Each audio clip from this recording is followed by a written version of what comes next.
그런데요, 지금 이 사실상 컷오프를 당한 이수진 의원 탈당을 선언했죠. 지금 이재명 대표 저격수로 나서고 있습니다. 먼저 이야기 듣고 얘기 나누겠습니다. 저는 지난주 백현동 판결을 보면서 이재명 대표가 국민을 상대로 거짓말을 하고 있다는 생각을 지울 수 없었습니다. 당이 개혁하지 못하고 어려움만 가중되었음에도 이재명 대표는 그 어떤 책임을 지지 않았습니다.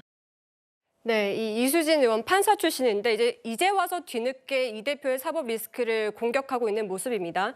그러면서 SNS에 글을 옮겼는데 지금 이래서 이재명 주변 사람들이 극단적 선택을 했다. 그러니까 지금 강경 지지층의 문자를 받고 이런 심경을 밝히고 있는 거거든요. 어떻게 보셨습니까?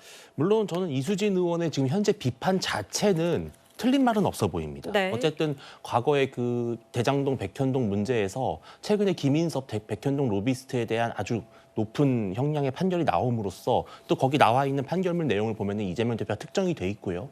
이런 여러 가지 전반적인 사정을 봤을 때 이수진 의원이 지금 현재 하고 있는 이재명 대표에 대한 지적과 비판은 아마 저는 이재명 대표의 민주당 지지층에서도 새겨 들어야 될 문제라고 생각을 해요. 네. 그런데 다만 두 가지입니다. 첫째는 왜 그렇다면 백현동 재판 결과가 처음 나왔을 때부터 이수진 의원이 이른바 커밍아웃 양심 고백을 하지 않았는가. 결국 공천받으면 친명이고 낙천되면 비명 이렇게 되는 것인가 라고 네. 하는 의구심이 있고요. 또 두 번째는 사실은 이수진 의원 본인도 이런 모순에 좀 걸려있는 게 무엇이냐면은 사실은 이분이 사법농단 블랙리스트 피해자라는 이유로 그 당시에 국회에 영입이 되고 이제 의원이 됐는데 양승태 대법원장 판결을 보면은 좀 배치되는 부분이 있거든요. 네. 이수진 의원이 이런 주장 자체는 저는 합리적이라고 보지만 어떤 메신저, 스피커의 문제에서는 좀 한계가 있지 않을까 그런 아쉬움이 있습니다.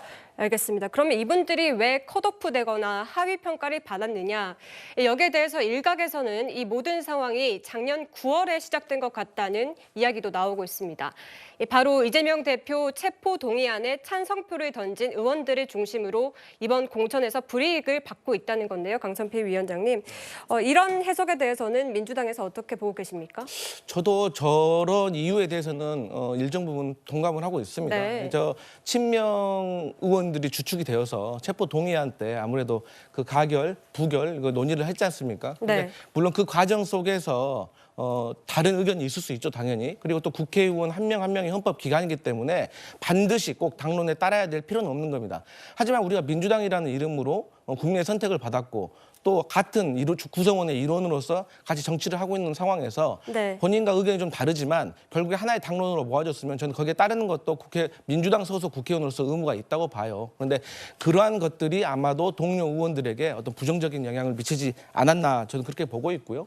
저는 또 이수진 의원에 대해서 한 말씀을 안 드릴 수가 없는 게 네. 앞서도 말씀하셨지만 이수진 의원이 정말로 그 이재명 대표에 대해서 사법 리스크에 대해서 부정적으로 판단을 했다면 과거에 이상민 의원이라든지 다른 박용진 의원처럼 쓴소리를 그 전에 했었어야죠. 그래야지 그 진정성을 인정받는 거예요. 하지만 지금 이수진 의원 같은 경우는 본인이 어떤 공천에서 불이익을 받았다고 생각되니까 수가 틀리니까 네. 본인의 조직을 지금 욕하는 거 아니겠습니까? 이런 모습들은 국민의힘이 봤을 때도 좋게 보이지 않을 것이다. 그렇기 때문에 김용주 부의장 같은 경우는 국민의힘에서 영입을 하려고 하는 시도가 있지만 이수진 의원에 대해서는 그런 게 없잖아요. 네. 그래서 이런 것들을 보고 본인께서 본인의 과거부터 조금 성찰하시는 게 필요하지 않을까 싶습니다.